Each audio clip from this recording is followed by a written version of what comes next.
Welcome back, everyone, and today we're going to start off with no real banter like we usually do, because What? this will be a fucking 2-hour-long thing. No banter? Well, we're talking about a 2-hour-long movie here. Listen, according to the fan mail that I get, people come for the banner, and then they're like, okay, oh, they're actually talking about a movie, and they stay for that. But they come for that first 2 minutes where we randomly, aimlessly talk about a bunch of bullshit that doesn't make sense. They like that. We can't cut that out. You do know you cut out a good half of that anyway.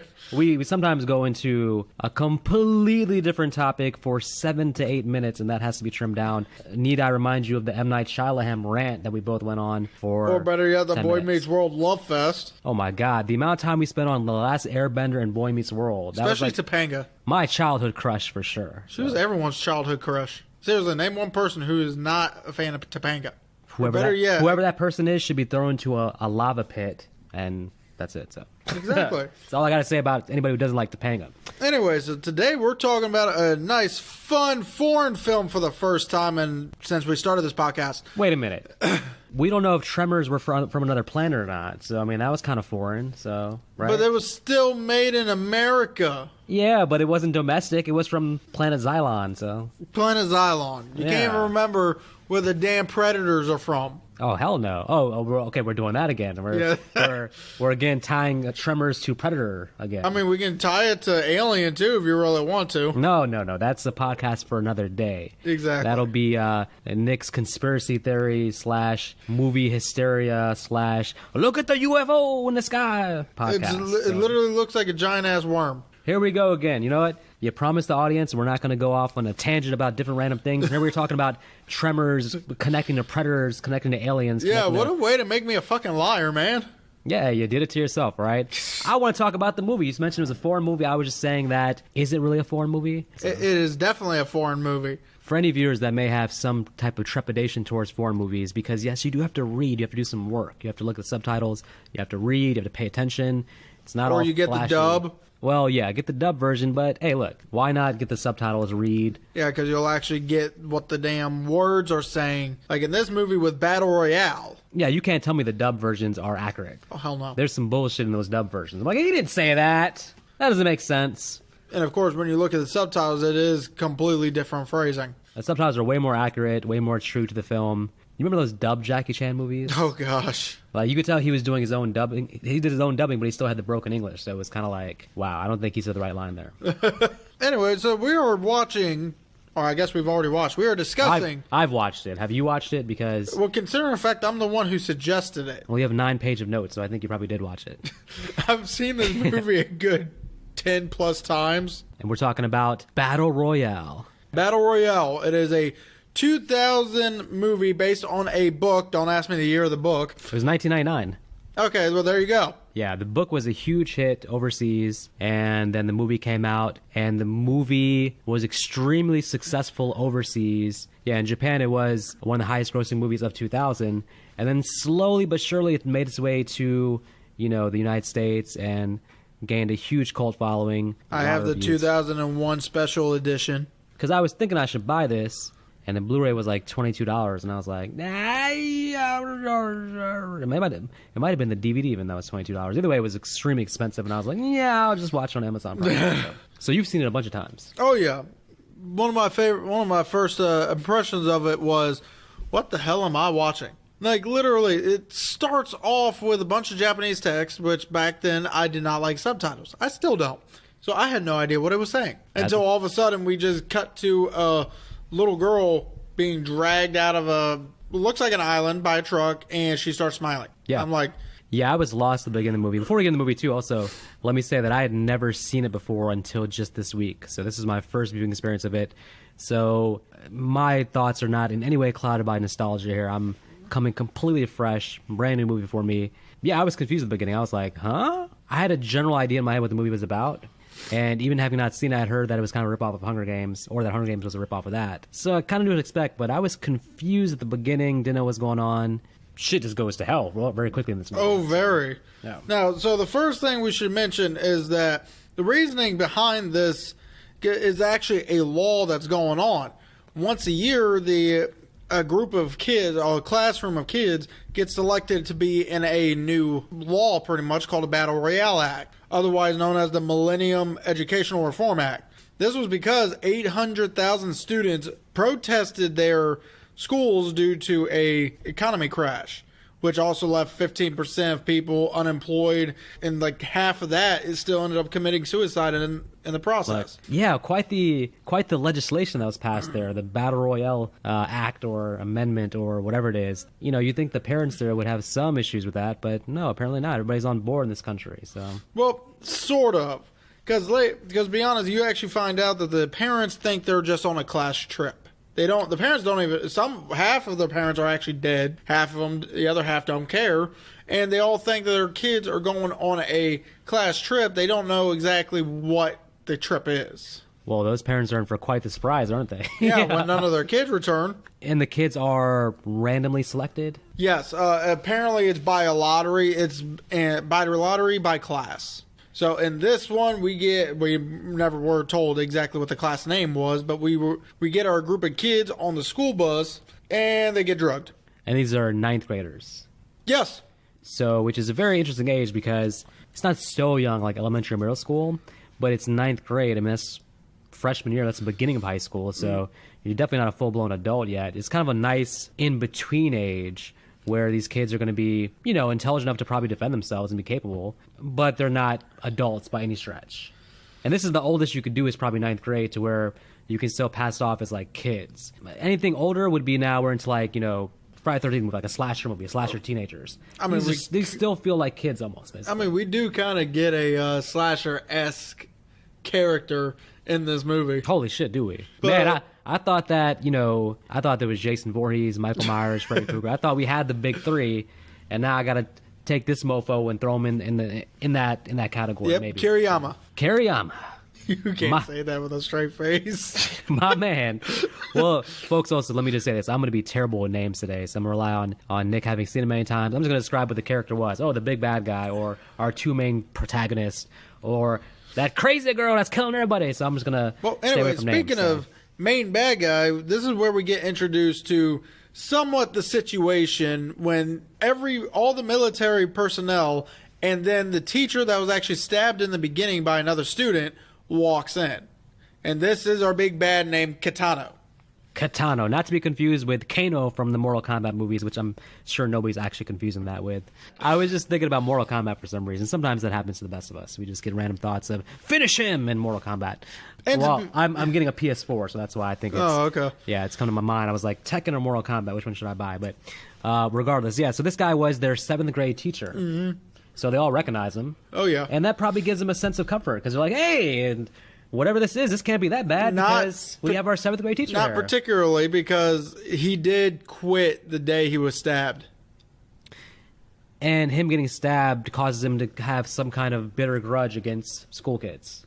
Especially these kids, yes. Okay. And it's not really just him being stabbed. It's also the fact that during the time of the kids acting up, they just wouldn't listen to him. You know, He's trying to do his job. He's trying to be a teacher, and then all he gets in return is literally a writing on the chalkboard that says, "Class excused because we don't want to." Yeah. Well, I mean, you know, nothing justifies what he's about to do, but at least they did give his character some perspective on how he feels and why he feels this way. But this scene in the classroom, with all the kids there and they're figuring out their situation now, and things are starting to get explained to them. This is some crazy ass shit. Like, I didn't know what to expect from the movie, so everything's been pretty normal at this point. But this is like, this whole scene establishes like, holy shit. Oh, yeah, this movie's not playing games. These kids are not safe. The brutality just in the damn classroom scene. Kitano literally throws a knife just because you got two characters whispering and it nails a girl right in the head. Right in the freaking head. That's where you automatically know shit's about to go down. I felt bad for her, but then I was like, you know, I'll say this, by the end of the movie, it's like, you feel bad, but you've seen so much death and carnage that you're just like, what's a knife? Yeah, pretty much. But at the beginning here, I'm just like, holy shit, what am I watching? Especially with the fact that, for some reason, you look at this teacher, you're thinking, he's not dangerous. All of a sudden, he throws a damn knife. I'm like, he's very dangerous. Yeah, he's like every teacher I've ever known. He looks like he's about to say, class, sit down, take out your textbook.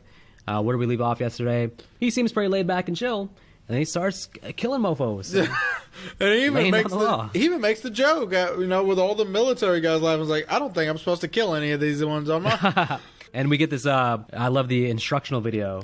Oh, with right. the ultra cherry actress in the video who's giving the instructions and she's acting like it's the best day of her life. She acts like she is the most happiest person in the world as she explains their impending deaths. Oh, yeah. I love it. And then, of course, for some reason, after she's done mentioning the necklace, we get our second death of the movie right then and there. Well, we have her kind of explain what the necklace is, but hey, what better way than to see it demonstrated for the audience right there? So we have one of the slacker kids who the teacher deems hopeless. Actually, the reason he deemed him hopeless is because that's the same kid that stabbed him. So then we got the personal vendetta right here. Exactly. So, this kid was screwed no matter what. Oh, yeah. This character's name was Nobu, and he was actually friends with Shuya and Nariko. Yeah. They were on the bus hanging out.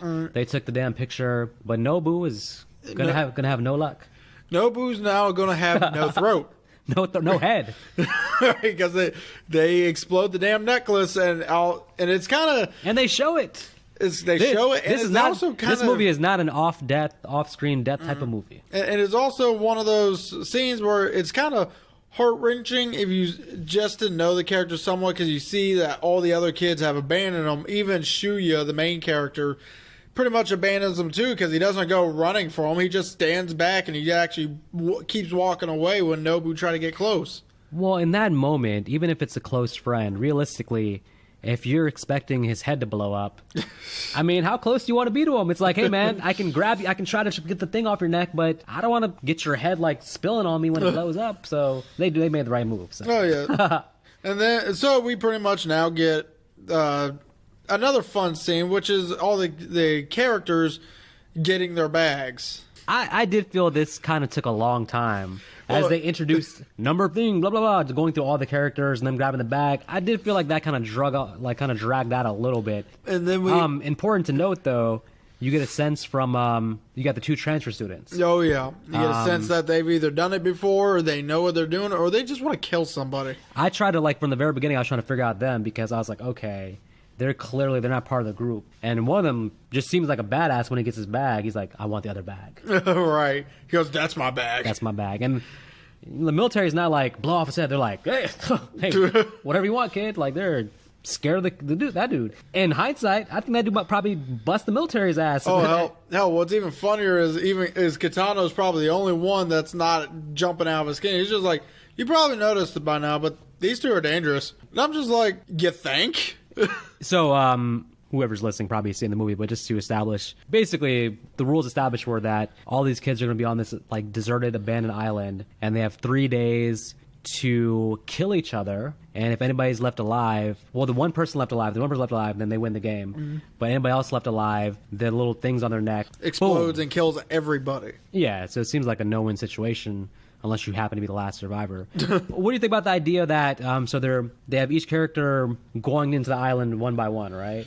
What do you think about one of them just standing at the entrance and literally killing each one? Whoever has a gun, mind Someone you. does that. Sort of, but they fail, basically. Well, they try, but they did it with the very first person. Yeah. So the very first guy actually called. What he does is he goes out, he obviously looks through his bag, and he gets a crossbow. So he's setting the crossbow up, which is why he doesn't shoot everyone else until, I guess, the girl before the main character goes out and gets shot in the neck. So she did. And the one dude with the bow, he freaks out, ends up getting himself shot, basically. Yep, because he falls over, loses the crossbow. He's obviously out. He's out for himself.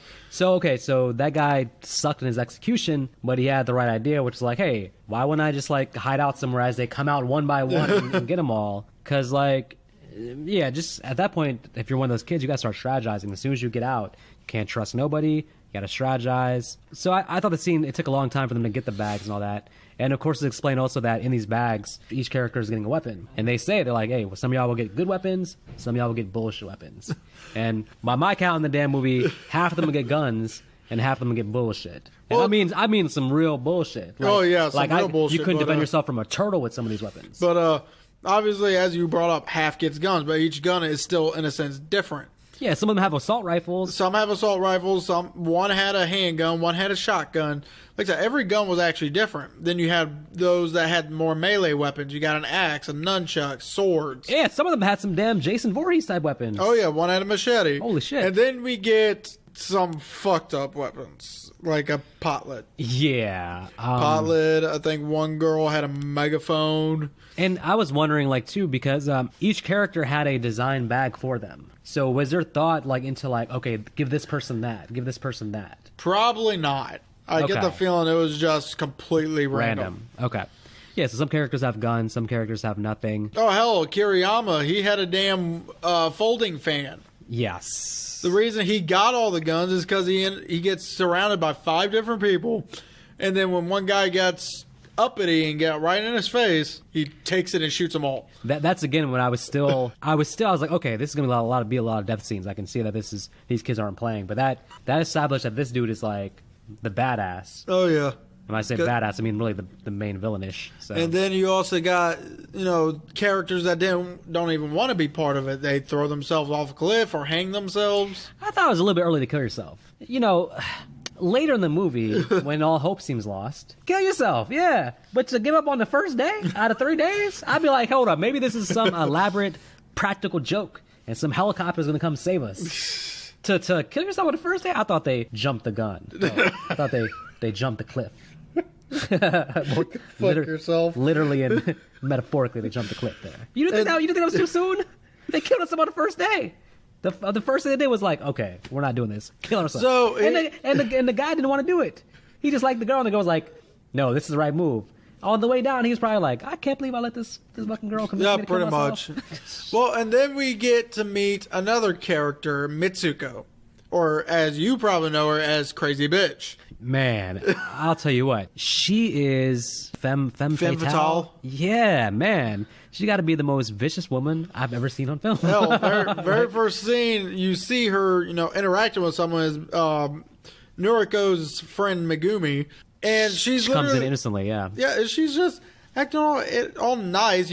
I can't say innocent. You can tell by her face she ain't innocent. But she's acting all nice, like, oh, that's your weapon. And then all of a sudden, slits her throat with a damn sickle and goes, this one's mine. I'm like, okay, go fuck yourself. And the way she did it was so painful looking and so slow to do it. Oh, she definitely... made her think about it for a few minutes and then cut her throat. I was like, holy shit. You can definitely tell she's either killed someone before or she has no fucks to give. With her, so she wasn't a volunteer, but... you do get a sense that... she had fun. I don't know if I can make the leap that she's enjoying herself, but she's clearly not hating this. It's weird. It's like, she's doing it for survival, yes, but she's handling herself very well. Her survival instincts are over the top. No, very. Now, here comes a kind of an eerie moment, in my opinion. That's Kitano telling everybody the amount of deaths and who died in the order they died in. To, first of all, make them know this is real, make them know what friends you have left, what enemies of yours are gone. Really, on screen in the movie, it just makes them sad because we focus on our main characters who are like, oh my god, she died. Oh my god, he died. So for them, it's just a way to get sympathy by them just being like, really caring about their friends that died. Yeah. And then I'm going to mention a scene. It technically was a very small scene, but it actually is a little bit more important later on, and that is when Shuya is attacked by pretty much an axe-wielding maniac. Oh, yeah. And when they tumble down the cliff, and he accidentally gets stabbed in the head. And that was... so the other thing the movie establishes to me is, like, it doesn't intend it, but there's some funny-ass scenes there. A lot of the movies played for satire and laughs. It's not all that serious. Yeah, this dude's, like, attacking them like he knows what he's doing, but ends up with an axe in his head, and then...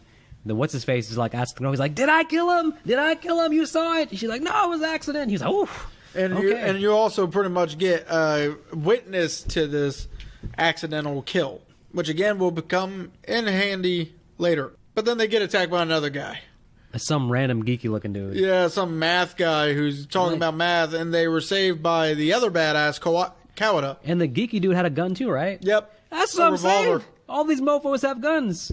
But yeah, then we see our one of our main hero dudes, who actually in real life, the actor who played Kawada is now a politician. Wow. In Japan, of course. So he's probably going to pass Battle Royale Amendment 22, 2022. And I should also mention that the girl who played Mitsuko, or Crazy Bitch, she actually played in a movie with Keanu Reeves, 47 Ronin. I thought that was her in Speed. She was driving the bus, right? Oh, God damn it. The familiar to your family, that was Sandra Bullock. So, Exactly. So as we know, I said crazy bitch. had past flings with family members that you know. So, okay, Allegedly. okay. So, yeah. So basically, some of these actors do go on to have careers. Basically, a lot of them probably did films in Japan and stuff. I'm guessing. So another thing I want to mention is this is where we also see that Caledon doesn't really want to kill anybody by the fact that we get now 2 girls screaming, trying to get people on their side for peace. I thought most of these kids had terrible strategy because if I'm on the island, I know that if I'm doing a big call, hey, come, let's work together. I know that I'm going to get some people that want to come help, but I'm also giving my location away to the crazy mofos that are going to come and kill my ass. Is exactly what happened, too. I mean, Caledon did try to scare them off with gunshots, but they were, for some reason, decided to sit there and start telling the main character that they like him. Yeah, I'm like, listen, this is not the time to be gossiping. Right. They're like, oh my God, what's his face? Oh, you have a crush on him. I do have a crush on him. And then we get Blasted. Kiriyama, and he has fun with this one. He walks over to them. One of them's still moving. And then, boom, blows him up. I'm like, holy shit. But what he does first is, this one, in my opinion, is a little bit more Freddy-esque.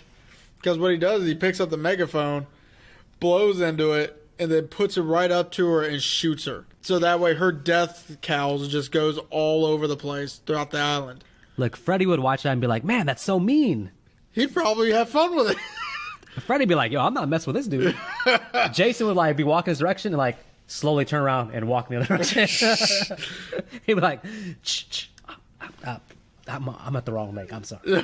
Right. This is not Crystal Lake. I don't know how I got to this island. The only time Jason talked, be like, you this is your island. You got this. Yeah, and then we get, and unfortunately, because they're on an island with really no way of warmth, Nakagawa, or Noriko, she ends up getting sick. And this is where we meet Caledon again. Her getting sick was kind of random. Yeah, it's definitely a plot placement. Plot contrivance to make them... And then, yeah, they end up at the doctor's thing where the what's-his-face is already there. Yeah, and this is where we get the first of many freaking occupations this kid's father was part of. And this dude has a skill level that really comes in handy because not only can he fire a gun, but he knows about medicine. He knows how to patch up wounds. He knows how to tend to the sick. He's got liquor on hand. He's one of the few that actually could prepare a bag with stuff that he would need.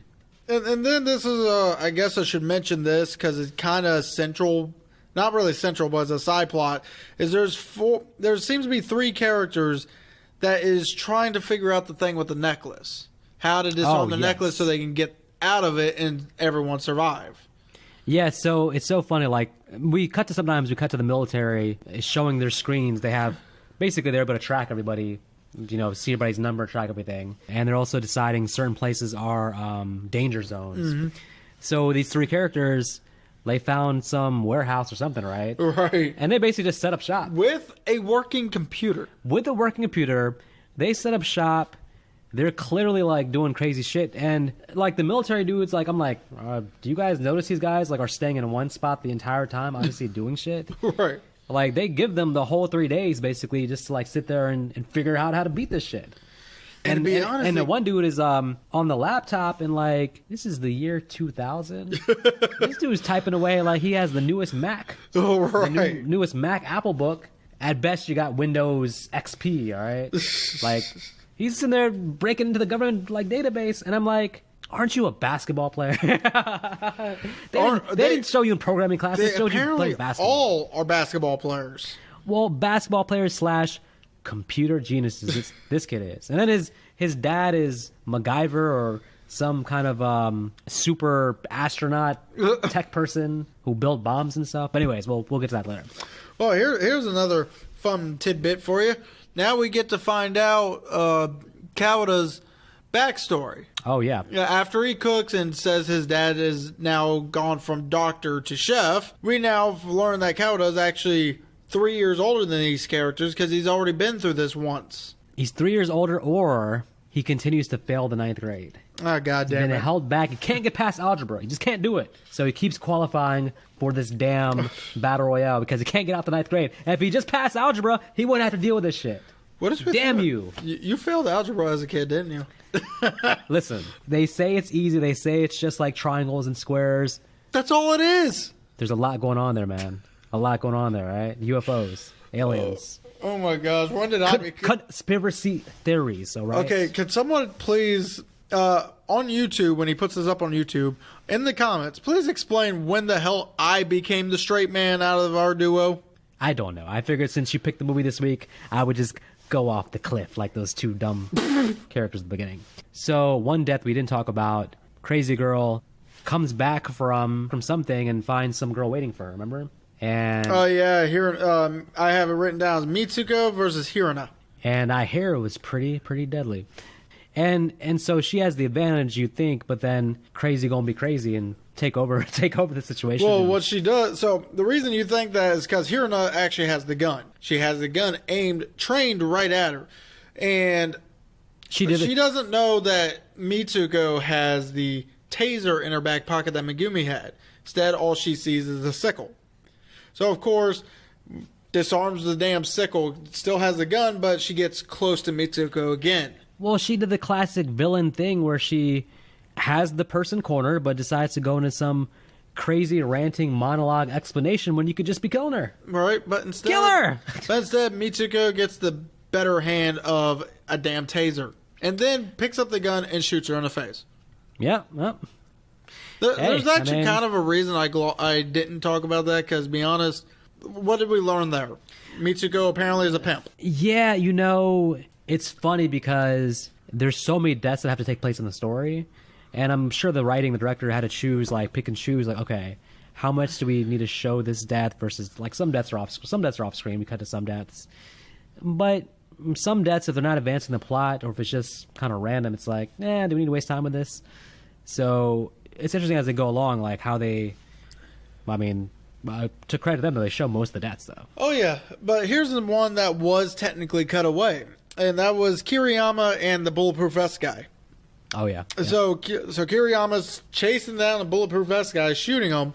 And he walks away, and the Bulletproof Vest guy thinks, he thinks I'm dead. He got away, looks up, and then we get probably a really cool shot of Kiriyama just pulling the sword out of the sheath. This guy has like a classic slasher chase scene. He's running away. He thinks he outsmarted him.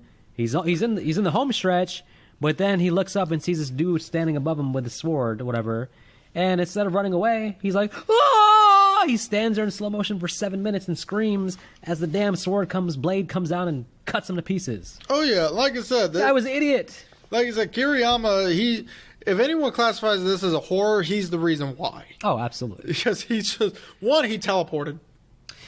Hey, look. There is no way he got up there that fast. I'm telling you, man. He's up there. He needs like 3 sequels where he comes back to life and just like haunts the island. But give him 1 sequel and that's an all-time slasher villain. So though we do get a confirmed kill with the Bulletproof Vest guy when his head goes into the cabin with a grenade in his mouth. Yeah. Which is another pretty horrific scene also, because you get Kiriyama just with bloody hands just slapping the window. You know, I have to talk about the idea of what would you do in this situation on the island. I'd be killing people.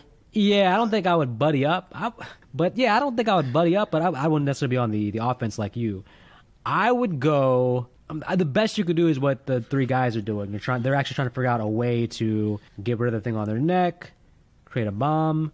Their strategy, I think, is pretty sound. And the whole 3 days, like, up until the end, nobody really comes to, like, bother them. They're just, like, they're cool in the place. And so then also, I might be skipping ahead a little bit, but the girls that are all bunched up. And the lighthouse. Classic lighthouse scene, which, watching this for the first time, I was like, okay, something's got to happen here, because I know all these female characters probably have to die.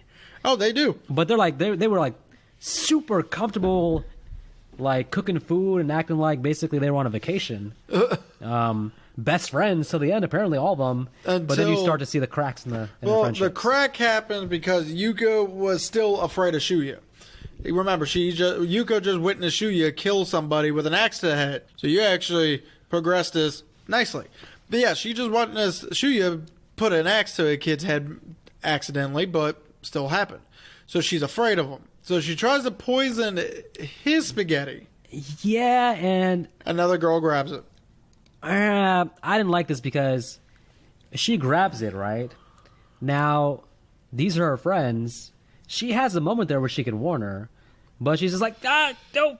Well, okay. Pretty much. Spaghetti. You just killed your friend. Yep, pretty much. You just messed up the whole thing. Yep. So that happens, and that sends them all into a tailspin of paranoia because she passes out dead, and they quickly surmise she's been poisoned. Who did it? The cook. The cook? Fuck Yuko. The cook. And we get this funny standoff scene with guns, and they start firing and they miss each other for like 10 minutes, but then they start hitting each other. Yeah. And one of them calls it out.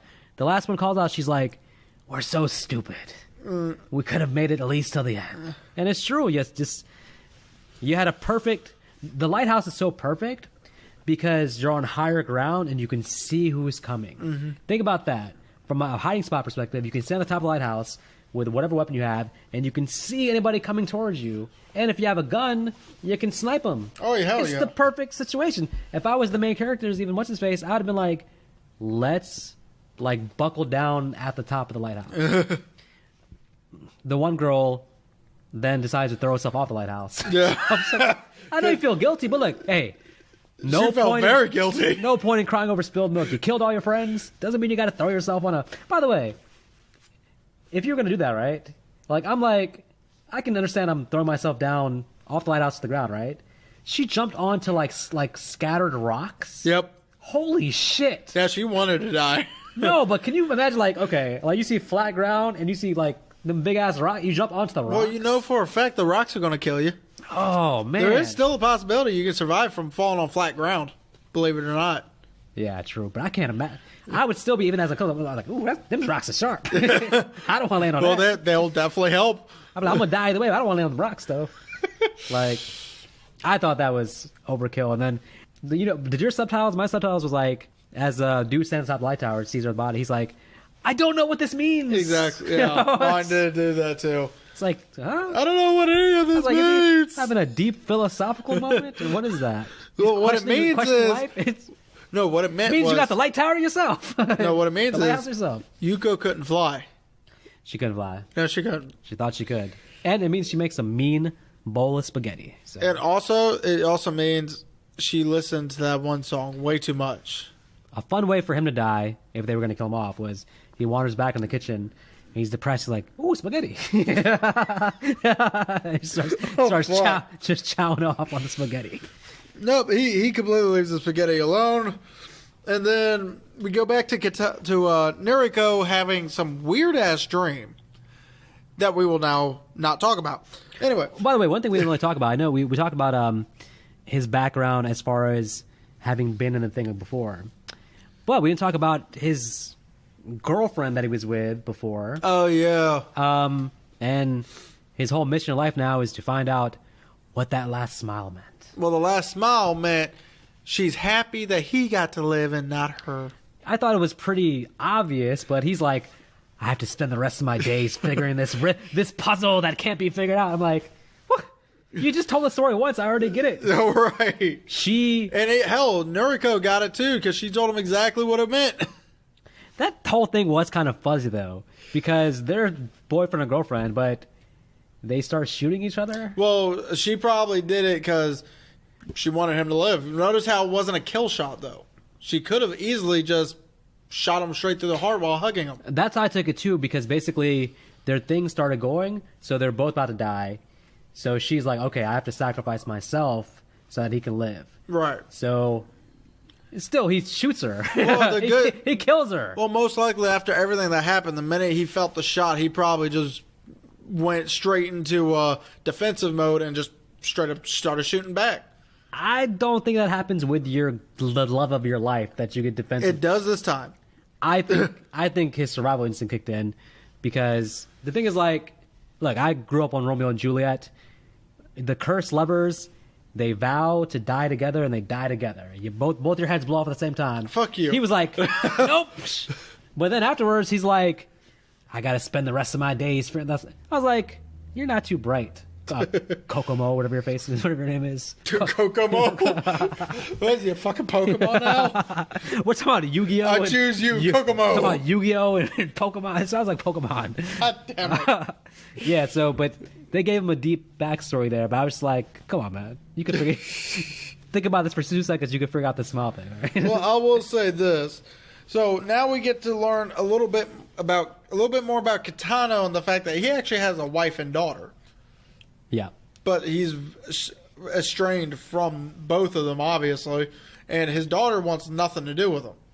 So she basically like ignores him on the phone call and tells him she's hanging up. Yeah. It just feels like a weird. He maybe thinks of Noriko as maybe his surrogate daughter because he seems to be attracted to her. There's that weird moment where he actually shows up in the woods. Yeah, shows up and actually ends up saving her, which I'm wondering why Mitsuko got scared over him because he's just sitting there with an umbrella like... She ran away and she had a gun, I think, right? Yeah. She ran away and that was... shot him. That was kind of odd. I guess because she was in that classroom in the beginning, so she knows like he might throw a knife in her face. I guess. Yeah, she got very lucky that she ran away like a little kitten. He definitely came out and saved her. So she got very lucky with that. Well, who was the character who he wants to go see the girl and the girl shoots the shit out of him? Oh yeah, that's Sugimura. Just another character who has a gun, and everybody's got a gun. Yeah, she's waiting hiding to snipe people. So another thing is, I didn't mention this because it really wasn't that important, but it was a couple of deaths that happened throughout it, and Sugimura was a witness to one of them, which Mitsuko killed another girl that liked this character. Yep. But he even told her, like, I'm sorry, but you're not the one I love. Yep. So now we get to finally see the one he likes, and she kills him. She kills. So I've heard of unrequited love, but I mean, fuck. This is the most tragic scene ever because now one thing though, he comes into the little factory thing wherever they're at. She's hiding. This was a clear case of lack of communication because he starts running at her, and I can see why she feels threatened. So when she shoots the shit out of him, now she excessively shoots him like 85 times. He just keeps shooting him, and I'm like, can you hear his side of the story first before you shoot him 5 times? Like, give the man a chance to speak. Damn. Hell no. But then she gets her comeuppance for her stupidity. Quickly, she's like, what will I do now? Die. I thought they'd already done this in the movie, but I thought that her killing herself would have been appropriate. Her shooting herself and then falling next to him would have been a little more poetic than just her Mitsuko killing her, crazy bitch killing her. Yeah, and now we get some backstory on Crazy Girl. Yep. Now this movie loves to do something where they, before a character's about to die, they love to give us like some childhood flashback or showing them hitting a game-winning shot in basketball. Well, I mean, this one, the girl she had a pretty fucked up backstory. I mean, her mother literally sold her to a pedophile, and she kills him. Yes. Pushes him down the stairs and then stares at him very angrily. Yeah, and this factory place is very popular because 5 minutes after she got there, we got a psychotic Kiriyama. Kokomama. Kiriyama, right? Kiriyama shoots her, and at least she put up a little bit of a fight. Well, though he was kind of having fun with it. So, I think I was talking about this before we started the podcast. One thing about this movie is that they're very casual with bullet shots and bullet wounds and gunshot wounds. This girl, she did not want to die. She kept getting shot and kept getting up and coming back like the damn Terminator. And Karamo, I'm sure at a certain point he was like, "What? Stop getting up! Just die!" And finally she dies. But I was like, "My God!" It was like what, at least 6 shots first. Oh yeah, he used up a whole clip on her. He was like Dr. Loomis with like Michael Myers. So it was like where he shot him 6. I shot him 6 times. Credit to her. if that dude hadn't been on the island, she probably would have won. She probably was the runner-up. Oh yeah, it would have been her. Because nobody was slowing her down really. So. We also forgot to mention she killed 2 people by having sex with them. Does she have teeth in her vagina? Okay, that scene was so weird because all we see is the aftermath, the naked bodies. Oh yeah, and I'm like, okay, well, those 2 characters, like, were they just like randomly having sex like in that rough area right there? And then also on top of that, yeah, what the hell did she do to them? Like, it honestly looked like she castrated them because it looked like there was blood coming from the private area. Yeah, I'm like, okay, look, for the sake of all men, you know, Karamo did a solid to get rid of her because, I mean, she's the most. He'll shoot the shit out of you, but yeah, she's like torturing people. My God. Right. So anyways, our heroes finally decided to go see Memora, or the guy with the damn computer who got done. My boy Memora, every scene, he's typing away on his damn laptop. This dude is typing. He's learned how to code. Right. He definitely learned how to code because he hacked the system. Yep. He hacked the system. He figured out also that, they're monitoring you through sound, so they cover up their things when they talk so that the military dudes can't hear them. He's the man with the plan. And Gitano... this movie seems hopeless, but his scenes are where, like, oh, somebody actually has a plan of attack. He's like, let's actually do things. Here's the weird part is, so the military gets hacked, but yet it's not the military men who decide what to do. It's Gitano. Why is Kitano, a teacher, smarter than our fucking military in this movie? Well, how much power does Kitano have? Because it's like the government, the whole government put like him in charge of the whole operation, I guess. Like, he's like, I'm used to teaching 7th grade math and like history. Y'all got me running the whole damn. So what does he do? In order to stop the hack, he just pulls the cord. Shuts power down. He's just like, now fix it. I was like, damn. That was an old man hates technology moment for sure. Right. But these characters, I felt like, gave me hope because I was like watching the first time. I'm like, okay, they're going to be involved in the ending. They're going to solve the puzzle, and then it just goes to shit basically. Pretty much. They make the bomb. They're celebrating. They come out of their house for the first time ever. Like they've been in the house the whole time. They come out. Quarantine's finally over for them. One of them hears a noise in the woods. He's like, it's something like you lost your mind and forgot like what's going on because he's just like, hey, whoever it is, come out and say hello. And shot to shit. Oh, yeah. And now his friends, they're like, the smart one in the mirror, he's like, let's get back inside. They try to go inside. One of them shot to shit again. Now, Mamera, who's been smart the entire movie, decides to be an idiot. And you have to explain what happened here. What was he trying to do? If I remember correctly, he actually does get shot and wounded, so he was going to die anyway. No, Mamera, I don't think at that point was. Mamera was the only one that had gotten shot, right? He's like, pathway to go back in the house. He decides to run and jump in front of the truck where the guy's standing right there with a gun. The guy's like, oh, shit. Okay. Shoots him in the back. Mamera is so intent on blowing up the bomb. There's a bomb in the truck. He's like, ah! And he blows himself to shit. But because he did that, he also blinded Kiriyama. I get it. But you jumped into his line of fire and he shot you. I mean, it was just... granted, he could have, shot the truck, but that's besides the point. Well, I mean, there's got to be a better strategy than throwing yourself in front of the killer who has a gun who shoots you in the back. And to be fair, though, you could say that he was the beginning of the downfall for Kiramo because he did blind him in the explosion. And then we get what should have been probably the most epic fight. Oh, my God. Yeah, because we have... Okay. Of all the iconic horror scenes of a killer coming back, seeing Kiramo come out of the fire out of the house, like the biggest badass ever, was the greatest thing With ever. That music playing also. The slow motion. It was like Jet Li and Romeo Must Die where he steps over the fire right. at the end. That's the kind of fight I thought we were going to see here. And then he just starts walking sideways. I'm like, I know you're insane, but do you not see the 3, people to kill in front of you? And then he turns around. And you're right. He couldn't see. He actually was blind. So then we get, Kiriyama is pretty much screaming as he's shooting, trying to make it, I guess, make him look like a dragon at this point. Because as he's screaming, his mouth's wide open, the barrel's right in front of his mouth, and just fire's coming out of the gun.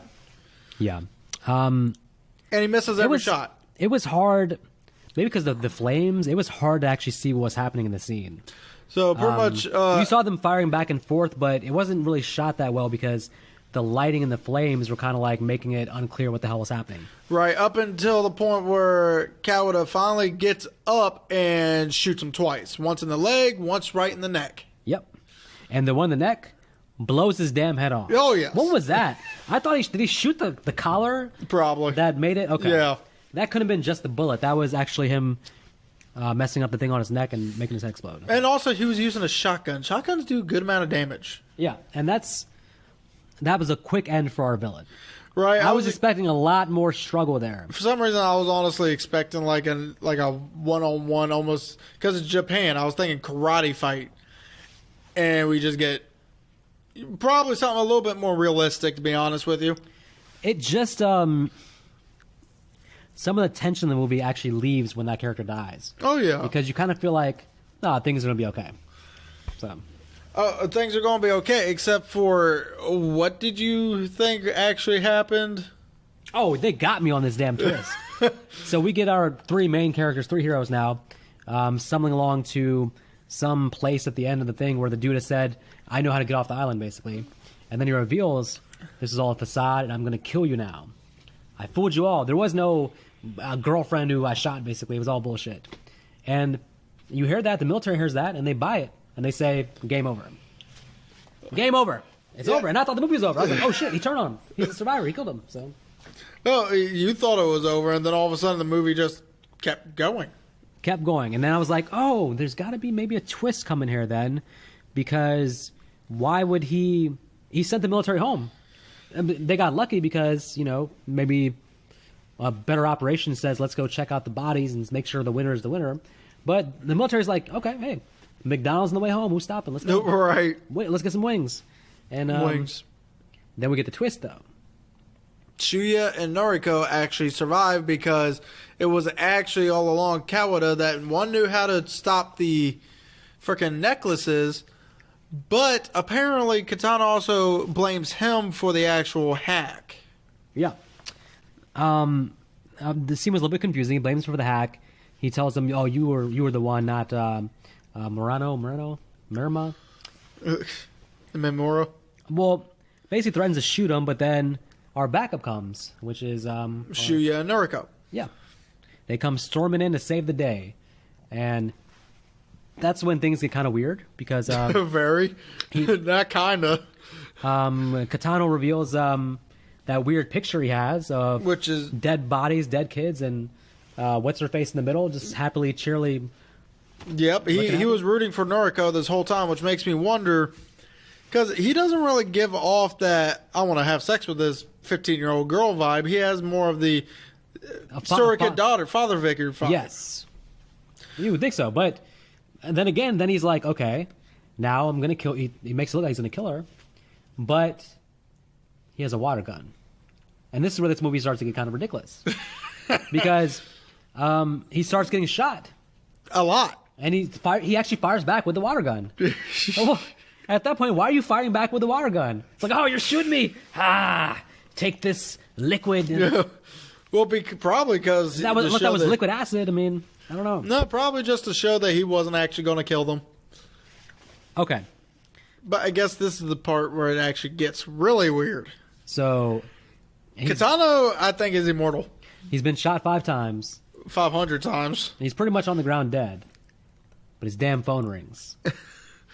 And, hey, I mean, if you're going to die, maybe at least say goodbye to your family. Handle your affairs first, right? So he gets up like nothing happened.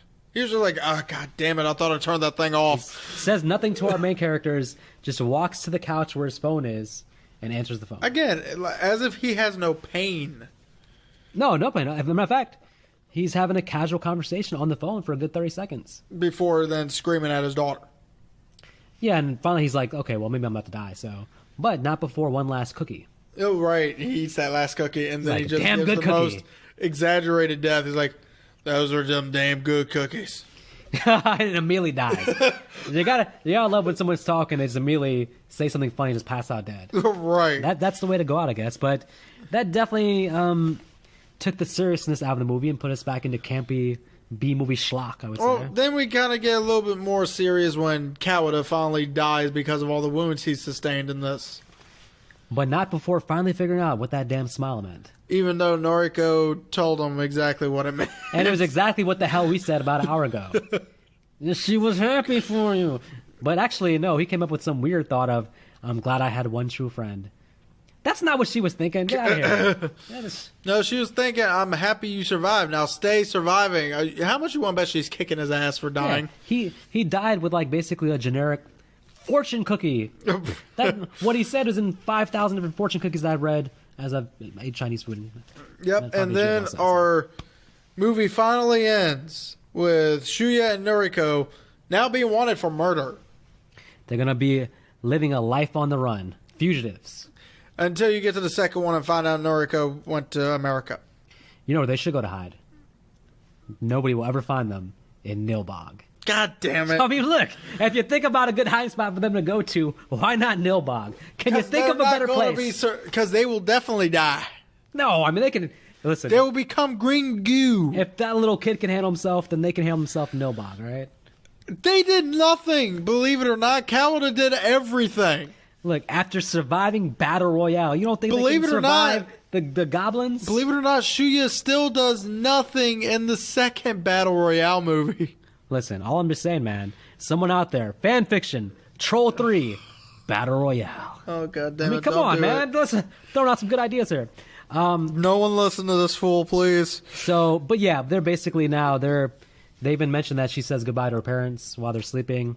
They're going to be living, and I'm not even going to acknowledge the sequel right now because I haven't seen it and I have no idea. But from You're this not movie, going to, because no one's going to suggest it. Go fuck yourselves. Okay, well, yeah, so that's what I've heard. But they're going to be living a tough life, it seems like. And, you know, it just overall gives the movie a little bit of a depressing end, I would say. Yep, and then the ending scenes have nothing to the plot, so let's get to our final thoughts. Wait a minute, you don't want to talk about the random basketball scenes where we see this team fighting for the basketball championship? I will throw my notes at you. All right, well, listen. Go fuck yourself. We can ignore those then. They do nothing for the plot. Nothing at all. The closest thing you get towards plot really is the very last one, which was Noriko and Katano's dream. Which I didn't care about. Well, neither did I. And I thought filming those basketball scenes was probably a waste. They needed to pan out the time, but they really didn't need to. This is a 2-hour-long movie without those damn basketball scenes. It's a long-ass movie. All right, let's get to our overall thoughts. So, you want me to go first or you want to go first? Yeah, I'll go first since, All right. you know. So me, I'm going to be giving this a 3. One, it's very nostalgic for me because I have been watching this pretty much ever since it came out. 4 years prior to it actually coming out, or 4 years after it came out, I started watching this. It is a very fun movie. The campiness honestly makes it feel almost legitimate because they are still kids. They're trying to find a joking matter in a situation. Because name one kid's going to take it seriously to start. Yeah. Especially the ending just throws you for a loop, and it just adds a little bit more life to the movie in a sense. Even though, you know, technically it's taking life, but you get the picture. Yeah. Wow. Anyway, it's also intense. There's a good amount of intense scenes. The only thing I find as a downside is we don't get a full-on fight between Kawada and Kiriyama, like the movie was pretty much building up for. That was a downer. That was a downer. Mitsuko, she definitely deserved what she got because she crazy bitch. She did a lot of harm. Oh, yeah. She would have done even more harm. I mean, look, if she got off that island, she was going to probably wreak havoc on just civilization in general. So. Well, no, I think she did get off the island because she becomes Mika in 47 Ronin. She becomes Keanu Reeves' love interest. Oh, yes, the one where she's driving the bus and they got to make sure the speed limit doesn't go below 50. Yeah. Folks. Is there a reason why I'm doing this podcast with this guy and he can't even keep his movie straight? Yeah, because we both love speed, yeah. God damn it. So, hey, listen, get back to your thoughts. So that pretty much is my thoughts. I liked a good amount of the characters, you know, the ones we got to know. Another downside, really, I'd have to say is Shuya and Noriko were both nothing, really, in this movie. Pretty generic. Very generic. It was really Caledon I cared about the entire movie. Well, yeah, because he actually had a... I mean, I guess they all had backgrounds, but... Yeah, I mean, one thing we never talked about was Shuya's dad committed suicide. Yeah. There we go. We talked about it. Anyway. Well, yeah. There's not much else to say. So right. So anyway, that's my overall thoughts. I'm giving this movie a 3. It's fun. It's nostalgic. There's a good amount of tense moments. There's a good amount of sad moments. It's definitely worth at least one viewing from people who don't like foreign, and multiple viewings for people who love Japanese. Yeah. I'm gonna give it 3 stars. Also, I think what I appreciate most is just the boldness of the movie. It's a very bold movie. Again, you got a bunch of kids basically on an island, and this movie's not shying away from giving them the most violent, graphic deaths possible. So the boldness itself makes it a super fun, especially for the first time viewing experience. I'm not sure about the rewatchability yet, but I know the first time was really fun watching it. I didn't care about a lot of the characters. It did suffer from there was too many characters, so you had to do very quick scenes trying to give them backgrounds and show flashbacks and stuff, and that's just kind of that's not a good tool per se. It's just like when I hate Friday 13 movies where they introduce the character and have them die in the next scene. There was a lot of scenes kind of like that, but the death scenes are all fun. So even if you just go in and watch and view it as a horror movie, you get a lot of fun death scenes. You have a cool ass villain. The heroes are generic, but you do cheer for them. You do want them to get off the island, so can't say you don't cheer against them, and that's always a win. It's just a very entertaining movie. I don't think the movie's that deep or that. I don't think there's any real big overlying message in the movie. It's just, realistically, and taken as a whole, it's a depressing idea. This group of ninth graders are all pretty much dead now, and what was the point of any of it? Well, there was no point to any of it. So I should mention that all these actors and actresses, minus Kawada, Kiriyama, and all the adults, they actually all were 15 to 14 years old. Okay, well, yeah. I mean, they were played by legitimate children. And that just adds to it. Yeah, none of them seem like adults, so that makes a lot of sense. I'm going to give it 3 stars, though. I think that's a very fun movie to watch. Obviously, definitely don't take it too seriously. I mean, think about it it is campy. There's going to be some fun moments, some laughs. Kind of depressing, but yeah, definitely worth watching. The subtitles are cool. I mean, hey, you got to read sometimes. You might as well make it while watching a movie. Or reading one of my books, but that's something. Hey, I got a joke for you. Do you know, I read this online, I think it's pretty good. Oh, do you know what they call Hunger Games in France? What? Battle Royale with cheese. And with that, everyone have a good night. Later. Good.